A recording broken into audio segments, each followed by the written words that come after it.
The winter of 1847 came early to the village of Rauris, nestled deep in the Hohe Tauern mountains of Austria. By late November, snow had already buried the lower pastures, and the older villagers muttered that they had not seen such cold since the terrible winter of 1816, when the strange darkness from the distant volcano had stolen summer itself and left Europe shivering for years afterwards. In the cottage, at the edge of the village, where the last houses gave way to forest and the forest gave way to the indifferent mountains, a young man named Klaus Brenner sat by the fire and tried not to think about what was coming. He was 23 years old that winter, recently returned from 3 years working in the salt mines near Hallowed. The work had hardened him, broadened his shoulders, and taught him to move through darkness without fear. Or so he believed. His grandmother, who had raised him after fever, took his parents when he was 7, watched him from her chair by the window, her knitting needles clicking in a rhythm as old as the mountains themselves. "You have forgotten," she said, not looking up from her work. "The mines have made you forget." Klaus shifted in his seat. "Forgotten what, grandmother? What walks on the 5th night?" He did not answer. Outside, the wind screamed down from the peaks, carrying with it the promise of the deepest winter anyone could remember. To understand what Klaus Brenner faced that December, we must first understand the world he inhabited, a world where the boundaries between the natural and supernatural remained permeable in ways that modern minds struggle to comprehend. The Alpine villages of the 19th century existed in isolation, which is almost impossible to imagine today. Roads were treacherous in summer and impassable in winter. News from Vienna or Munich might take weeks to arrive. In such places, old traditions survived not as quaint customs, but as living practices, as real and necessary as the changing of seasons. The tradition of Krampus was ancient even then. Folklorists have traced its roots back to pre-Christian celebrations of the winter solstice, when Germanic and Celtic peoples believed that spirits walked freely during the darkest nights of the year. The figure of Krampus likely descends from these winter spirits, particularly from a class of beings, the Alpine peoples called the Perchten. The Perchten were divided into 2 categories. The Schönperchten, the beautiful ones, brought blessings and good fortune, but the Schiachperchten, the ugly ones, embodied the terrifying aspects of winter itself. The cold that killed livestock, the avalanches that buried villages, the hunger that came when provisions ran low. These ugly Perchten wore masks of nightmare, and their purpose was not merely to frighten, but to drive out evil spirits, to purify communities for the coming year through the paradox of controlled terror. When Christianity arrived in the Alpine regions, the missionaries faced the same dilemma that confronted evangelists throughout Europe. These pagan traditions were too deeply rooted to simply forbid. The people would not abandon practices their ancestors had maintained since before memory. So the Church adapted, transforming the old spirits into demons constrained by Christian authority. The crucial development was the pairing of the demonic Krampus with Saint Nicholas, the 4th century bishop of Myra, whose feast day falls on December 6th.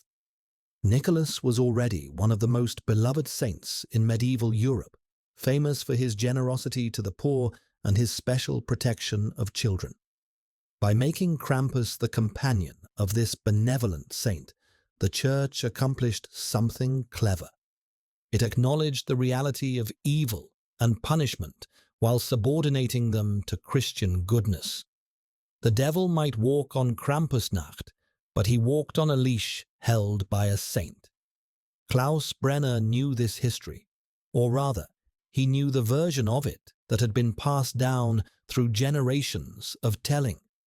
He knew that on the night of December 5th, Krampus accompanied Saint Nicholas through the village. The saint rewarded good children with fruit and nuts and small treasures. Krampus dealt with the wicked. What Klaus had forgotten, or perhaps what he had never truly understood, was that Krampus did not limit his attention to children. The tradition in Rauris, like many Alpine villages, held that Krampus punished wickedness wherever he found it. Children who had lied or disobeyed would feel the sting of his birch switch, but young men who had shown disrespect, who had been cruel or dishonest, who had broken the unwritten laws of community, they too might find themselves facing the creature's attention. Klaus had been back in the village for 4 months. In that time, he had done things he was not proud of. He had cheated at cards in the tavern, taking money from old Weber, who could not afford to lose it. He had spoken cruelly to the miller's daughter when she rejected his advances, spreading rumors that damaged her reputation. He had laughed at the old traditions, loudly and publicly, mocking the grandmother who had sacrificed everything to raise him. These were not great sins by the standards of the wider world, but in a village like Rauris, where everyone knew everyone, where reputation was survival, they were serious enough. "Tell me again," Klaus said that night, still watching the fire. "Tell me what you remember." His grandmother's needles paused. She was silent for a long moment, and when she spoke, her voice had changed, grown softer and somehow older. "I was 8 years old," she said. "The winter of 1782. My brother, your great-uncle Martin, had stolen from the church's poor box. Not much, a few coins, enough for sweets. He thought no one knew. But someone always knows." She resumed her knitting, the needles clicking like bones. "They came at nightfall. The Krampusser, we called them, though of course there was only one Krampus. The men who wore the masks were different, young men from the village who had earned the right. But when they put on the masks, they were not young men anymore. They were something else." The tradition of the Krampuslauf, the Krampus Run, has been documented in Alpine communities since at least the 17th century, though it almost certainly predates written records by hundreds of years. Church documents from Salzburg in 1582 express concern about villagers dressing as what the authorities called devilish figures during the St. Nicholas celebrations. A century later, similar complaints appear in records from Bavaria and South Tyrol.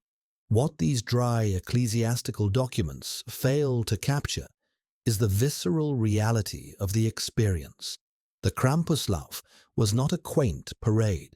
It was a ritual of controlled violence, a sanctioned space where the normal rules of community life were temporarily suspended. The young men chosen to play Krampus spent weeks preparing their costumes. The masks, called larven, were carved from wood, usually linden or pine, and could take months to complete. Each mask was unique, passed down through families, or commissioned from master carvers whose skills were highly prized. The masks featured exaggerated demonic features, curved horns, bulging eyes, mouths full of fangs, and lolling tongues. Some were almost beautiful in their horror, works of art that happened to depict nightmares. The costumes themselves consisted of shaggy pelts, usually sheepskin dyed black or left natural, that covered the wearer from head to foot. Chains hung from belts, their rattling announcing the Krampus's approach. Birch switches were bundled and ready, and strapped to the back was the kraxen, the basket or wooden frame in which the worst offenders, tradition held, would be carried away. What happened to those carried away? The stories varied, and the ambiguity was part of the terror. Some tales spoke of beatings in the forest. The sinner returned bruised but wiser. Others whispered of frozen mountain streams where the wicked were drowned. The darkest stories claimed that those taken by Krampus were never seen again, that the creature who wore a mask and the creature the mask represented had somehow merged, and that the journey into the darkness was final. December 5th, 1847. Krampusnacht. Klaus woke that morning to find his grandmother already dressed for church. This surprised him. She rarely left the cottage anymore, her joints swollen and painful from decades of mountain life.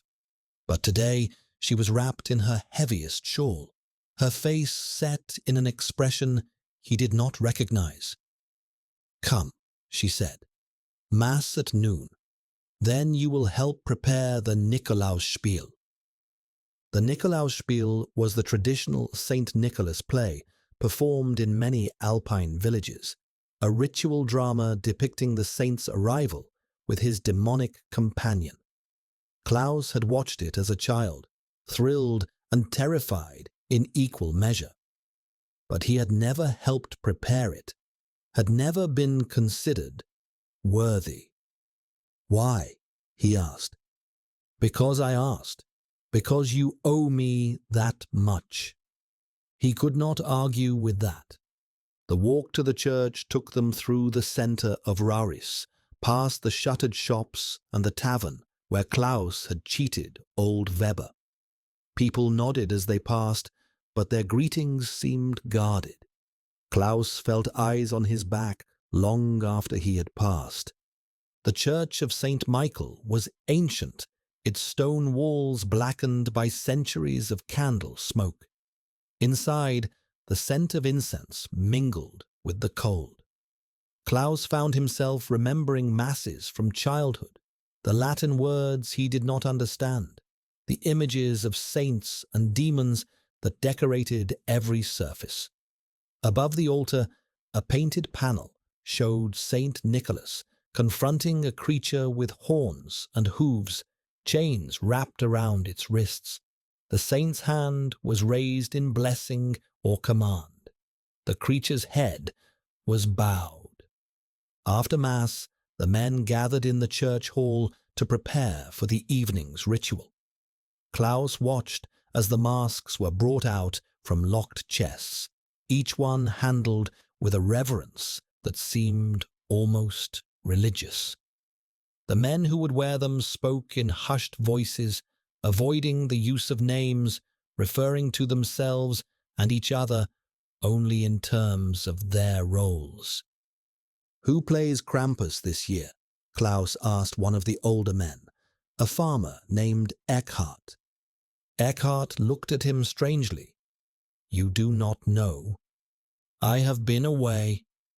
"Yes, you have been away." Eckhart paused, seeming to weigh his words. "The masks choose their wearers. That is the tradition. A young man does not decide to become Krampus. The village decides. The mask decides." "And this year?" Eckhart turned away without answering. The historical relationship between the men who played Krampus and the communities they terrified is complex and not fully understood. Folklorists have documented various selection rituals across the Alpine regions. In some villages, the role was inherited, passed from father to son. In others, young men competed for the honor through tests of strength or endurance. In still others, the selection process was mysterious, governed by criteria that the villagers themselves could not fully articulate. What is clear from the records is that playing Krampus was not considered a simple performance. The men who donned the masks entered a liminal state, a space between identities. Ethnographic accounts from the 19th and early 20th centuries describe how the masked figures seemed to move differently, speak differently, and react differently than their unmasked selves. Some observers attributed this to the intensity of the ritual. Others suggested more supernatural explanations. The Austrian ethnographer Richard Wolfram, conducting fieldwork in Alpine communities during the 1930s, documented numerous accounts of what he called mask possession, instances where the wearer of a Krampus mask seemed to lose awareness of his own identity and become, in some sense, the creature he portrayed. Wolfram was a cautious scholar who avoided sensationalism, but he noted that even the most skeptical villagers treated the masks with a respect bordering on fear.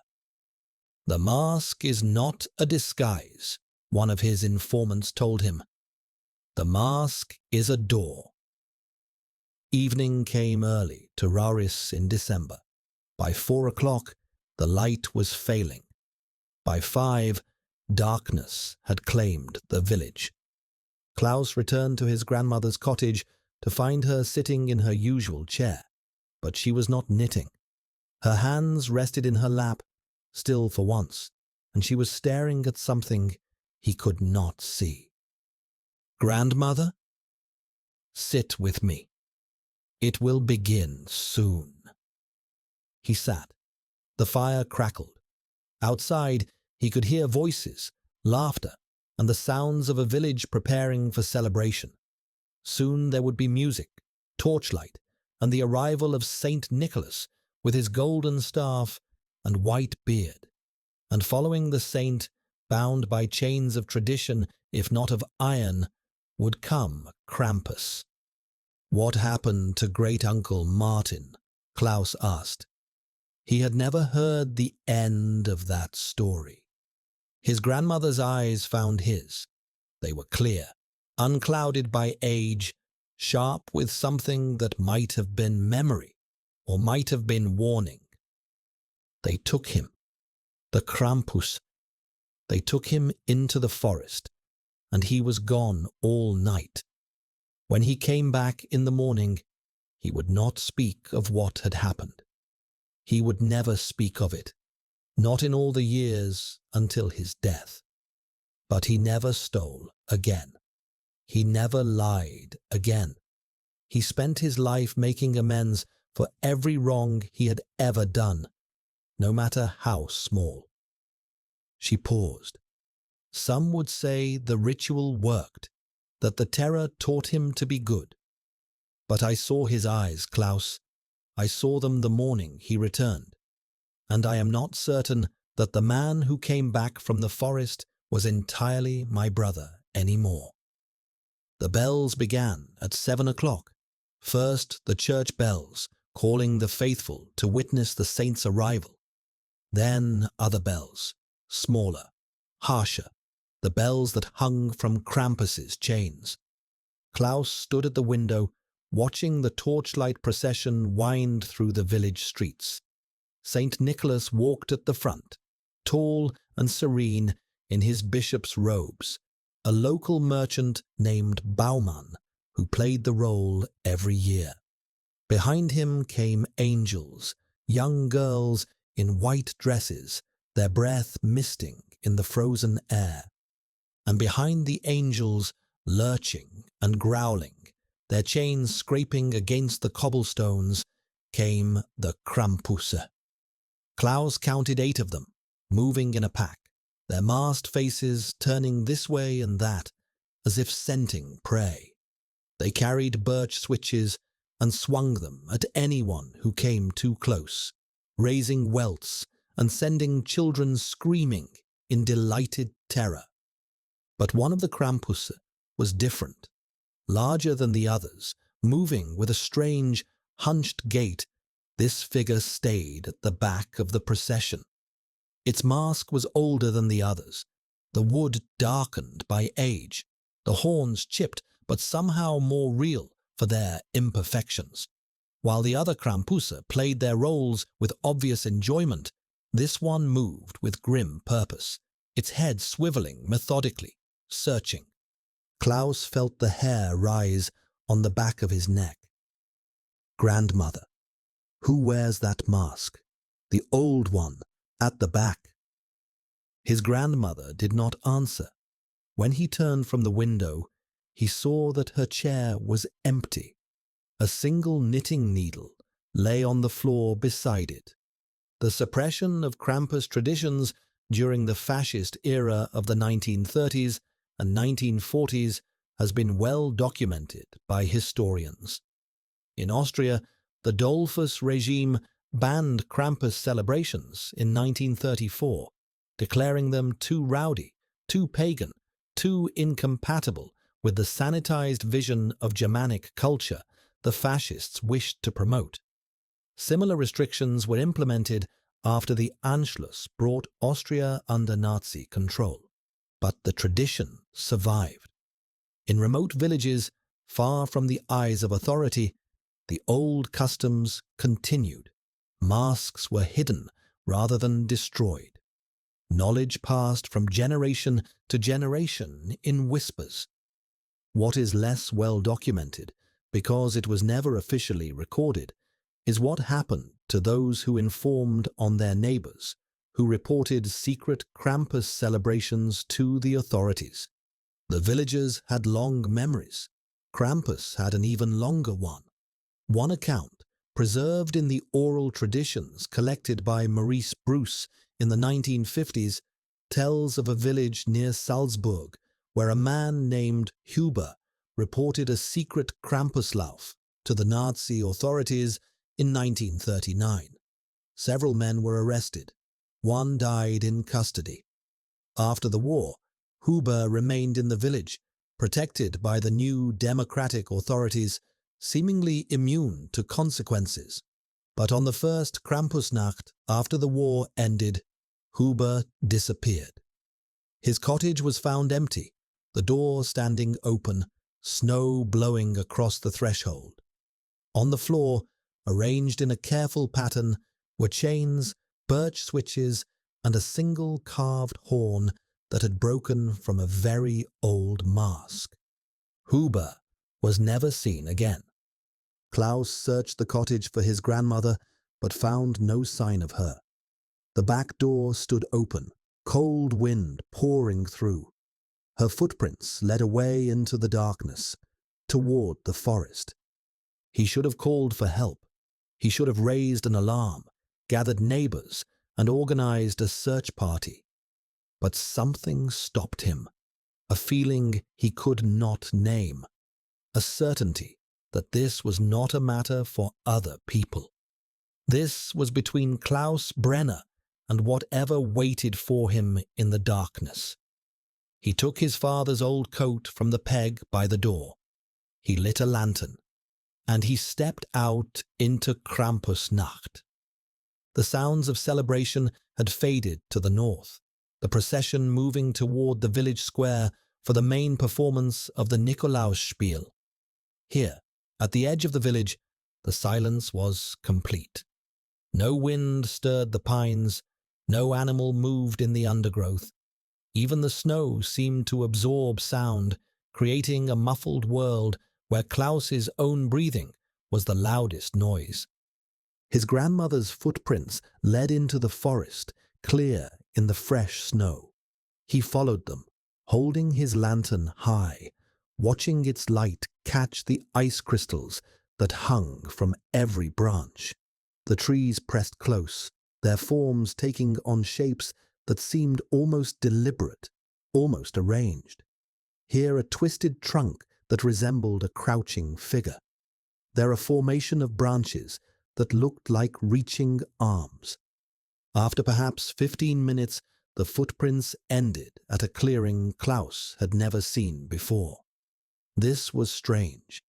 He had grown up in these forests, played in them as a child, and explored them as a young man. He thought he knew every clearing, every stream, every notable rock.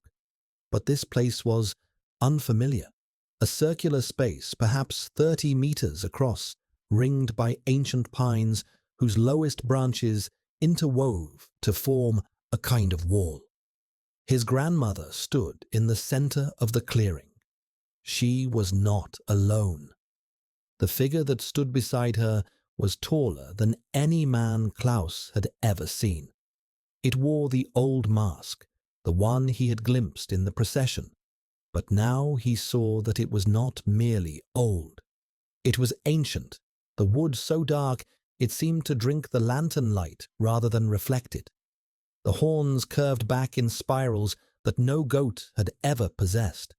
The eyes, set deep in the carved face, caught the light and held it, burning with a cold illumination that had nothing to do with Klaus's lantern. Below the mask, the figure was covered in black fur, but the fur moved in ways that fur should not move, rippling like water, like shadow given texture. Chains hung from its waist, and when it moved, the sound they made was not merely metallic. There were voices in that sound, distant and distorted, crying out in languages Klaus did not know. Klaus. His grandmother's voice was calm, steady. Come here. He could not move. His legs had turned to stone, his arms to ice. The lantern shook in his grip, sending wild shadows dancing across the snow. Do not make him come to you, grandson. That would be worse. Come here. Face what you have earned. Later, Klaus would never be able to explain how he crossed that distance. He did not remember walking. One moment, he stood at the edge of the clearing, and the next, he was beside his grandmother, looking up into those burning eyes. I have made a bargain, his grandmother said. The same bargain my grandmother made for Martin, all those years ago. The same bargain that has been made in this village since before there was a church, before there was a saint, before there were names for such things. Do you understand? Klaus tried to speak, but his voice had left him. You have been wicked, grandson. Not greatly wicked, not beyond redemption, but wicked enough. And I am old. I will not live to see another winter. Before I die, I must know that you will be good, that the wickedness in you will be burned away, and that whatever remains will be worthy of the love I have given you. She turned to the figure beside her. Take him, teach him, return him when he is ready. The Krampus moved. What happens to those taken by Krampus on the 5th night of December? The traditions offer many answers, none of them reassuring. Some accounts, particularly those recorded by church authorities attempting to rationalize and control the tradition, describe a ritual of symbolic punishment. The young man taken by Krampus is led into the forest, where he is switched with birch branches, made to confess his sins, and then returned to the village chastened but unharmed. This version of events fits comfortably with Christian theology, presenting Krampus as an instrument of divine correction rather than a genuine supernatural threat. Other accounts are darker. They speak of transformations, of bargains struck in the frozen darkness, of those who go into the forest as one person and emerge as another. The anthropologist John Honigmann, studying European carnival traditions in the 1970s, noted that many cultures maintain rituals of death and rebirth, symbolic experiences in which the old self is destroyed so that a new self can emerge. The Krampus tradition, he suggested, might represent an unusually intense version of such a ritual. The darkest accounts of all suggest that some who are taken do not return, that there is a price demanded by the old powers that the new faith has never fully understood, that behind the mask of folk tradition lies something that was never human and never will be. Klaus Brenner returned to Rauris on the morning of December 7th. He walked out of the forest as the sun rose, his clothes torn, his skin marked with welts from birch switches. His eyes changed in ways that no one could quite articulate. He would not speak of what had happened during the night and day he spent in the forest. Not then, not ever, not even to the priest who took his confession the following Sunday. Some experiences lie beyond language, and some debts are paid in currencies that have no names. But those who knew Klaus Brenner before that Krampusnacht, and after all, agreed on one thing. He was not the same man who had walked into the forest. The cruelty that had marked him was gone.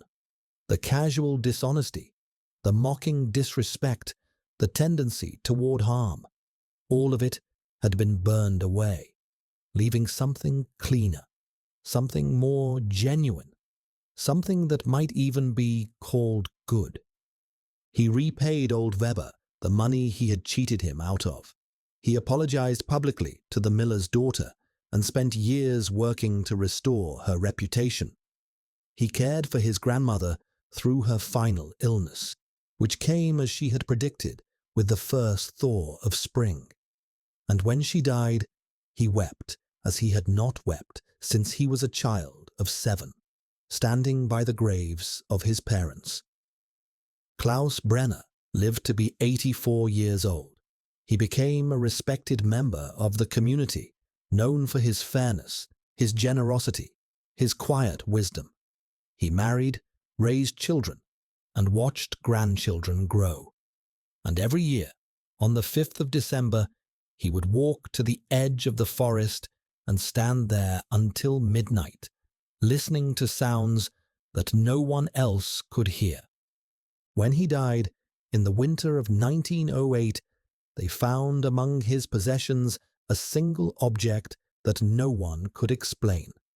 A small carved horn, blackened with age, that seemed to drink the light rather than reflect it. His family buried it with him, following instructions he had left in his will. Some doors, once opened, must be closed properly. Some debts, once paid, must be acknowledged. And some traditions survive because they contain truths that we forget at our peril. The Krampus tradition continues today, transformed but not diminished. In Salzburg and Munich, in villages throughout Austria and Bavaria and South Tyrol, the Krampuslauf still winds through winter streets. Thousands of masked figures, their costumes ranging from traditional sheepskin to elaborate modern creations, still terrify and delight crowds of spectators. The birch switches still swing, the chains still rattle.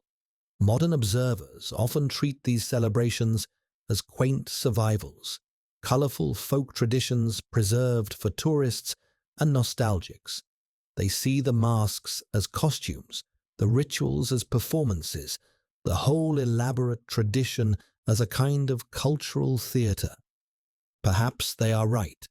Perhaps the Krampus of the 21st century is nothing more than a symbol, a way for communities to connect with their past, a commercial opportunity dressed in demonic fur. But in the remote villages, in the places where the old traditions run deepest, some people still speak of Krampusnacht in different terms. They still warn their children that bad behavior has consequences. They still treat the masks with a respect that goes beyond theatrical appreciation. They still tell stories of those who were taken into the forest and returned changed, or those who were taken and never returned at all. And they still understand what Klaus Brenner's grandmother understood, what generations of Alpine people before her understood, what we in our bright, rational, modern world have largely forgotten. That darkness is real. Consequences exist. That the border between the world we see and the world we fear is thinner than we like to believe. That sometimes, on the coldest nights, when the snow falls thick and the wind screams down from the mountains, the old powers still walk. And that, if we have been wicked, if we have broken the laws of community and conscience, if we have taken what was not ours to take and harmed those who did not deserve to be harmed, then we should listen carefully when the chains begin to rattle. Because Krampus remembers. Krampus always remembers. And sooner or later, on a night when the darkness is deepest and the cold is most bitter, Krampus comes to collect what he is owed. Thank you for joining me on this journey into the shadow of St. Nicholas. If this exploration of Krampus has intrigued you, subscribe to Hallowed Histories and join us for future descents into the darker corners of folklore and legend. Until next time, may your conscience be clear and your nights be peaceful. And if you hear chains rattling outside your window on some frozen December evening, well, it is probably nothing. Probably.